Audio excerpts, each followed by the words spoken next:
Mas Deus é um ser de amor, um ser de misericórdia, um ser de bondade, enfim, um ser bondoso. E aí ele envia o Messias. O Messias é como uma válvula de escape. Ele é como o pito, quando a pressão está muito grande, né? Enfim. Ele veio com o fim a acalmar a ira de Deus frente à humanidade. É claro que ele só vai acalmar das pessoas que acreditam no Messias. Então, esse é o Messias.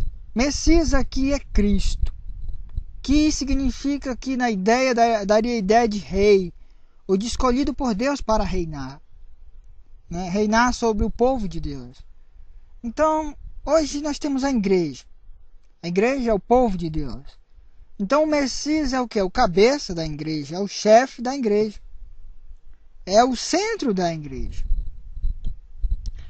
E é interessante que esse chefe, esse líder supremo da igreja, de uma instituição criada, feita por Deus, diz o seguinte, que eu não vim para ser servido.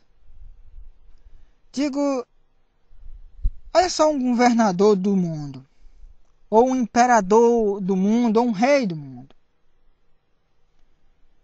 Eles são donos das coisas. Digo,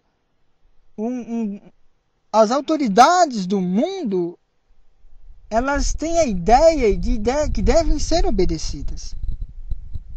Por exemplo, se você desobedecer um oficial, ele lhe põe na cadeia por desacato. Digo, eles querem ser honrados, querem ser engrandecidos. E a ideia de autoridade é exatamente essa no mundo. Digo, quando você fala de uma autoridade, você está dizendo que é alguém que manda em você, alguém que pode decidir sobre sua vida, alguém que ele pode lhe pôr na cadeia, alguém que ele pode ir para uma guerra, alguém que ele pode, enfim, lhe enricar ou lhe empobrecer. No Brasil temos uma autoridade que é o Estado, né? Que é o Estado, que é uma autoridade, ou seja, uma posição. Quem ocupa essa posição tem autoridade sobre a nação inteira. Então pode decidir coisas, pode influenciar destino das pessoas. E a ideia do mundo de autoridade é a ideia de um senhorio. Alguém que manda nos outros. Alguém que tem que ser servido. Digo, o Estado ele quer fazer uma guerra contra um país. Ele chega, baixa um decreto lá e convoca todo mundo que está apto para ir para essa guerra. Ele está mandando, ele está exercendo essa autoridade. Então, um juiz, por exemplo, ele decide um veredito lá. Tal fulano tem que ser preso por 20 anos. Digo, tal coisa é o quê? Uma ordem. O cara vai lá, pega esse outro camarada e coloca na cadeia por 20 anos. E assim ele vai decidindo a sua vida e a vida das pessoas. A autoridade é sempre entendida assim. É entendido como algo superior a você, algo que você deve honras, algo que você deva respeito, algo que você deva obediência. Por exemplo, o pai e a mãe. Se você é um filho, se você é um bebê, uma criança, um adolescente, então se você tem um pai e tem uma mãe, para eles querem ser obedecidos. Então, quando eles mandam uma coisa, quando seu pai manda uma coisa, por exemplo, menino, vai pegar um copo d'água. Menino, paga isso. Menino, vai ali, tira isso, tira aquilo. Menino, pega o lixo, bota para fora.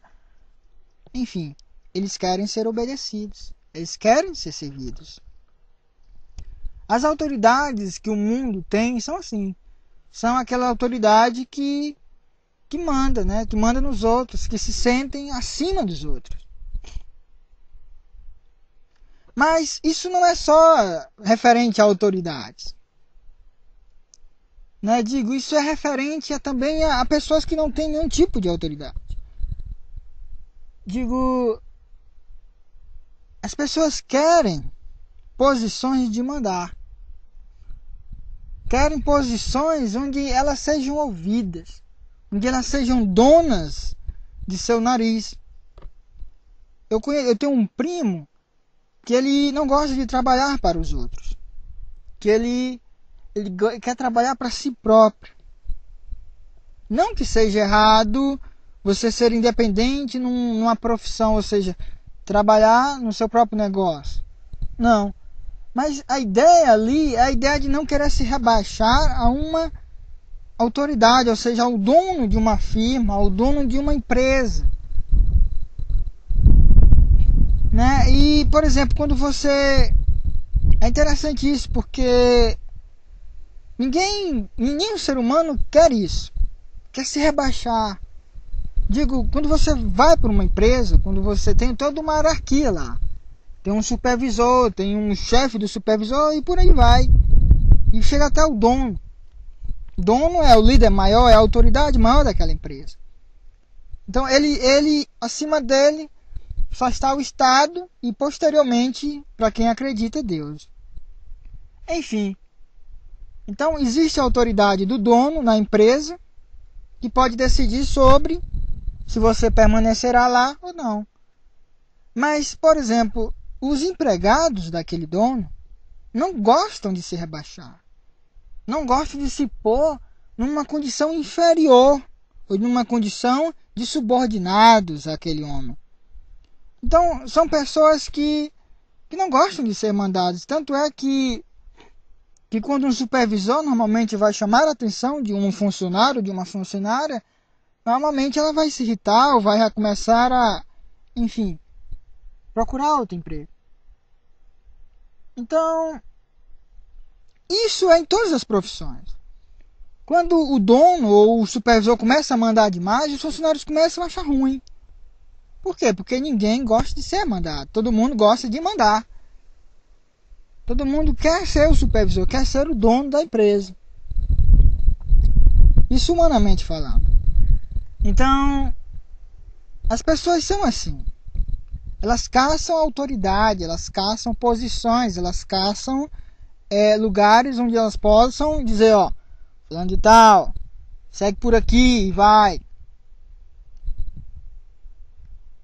Olhe para um casamento, por exemplo. Tem duas pessoas ali, um homem e uma mulher, um cônjuge, dois cônjuges, se eu disse a palavra certa, né? Enfim, tem duas pessoas ali. Então, os dois querem mandar. O marido quer mandar, a esposa quer mandar, então os dois querem mandar. Digo, quando o marido dá uma ideia, quando o marido dá uma ordem, a mulher não quer obedecer.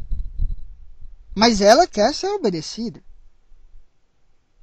Né? Digo, a mulher, não quer que o marido lhe dê ordens, mas ela quer, quando ela der uma ideia, o marido obedeça. É interessante isso.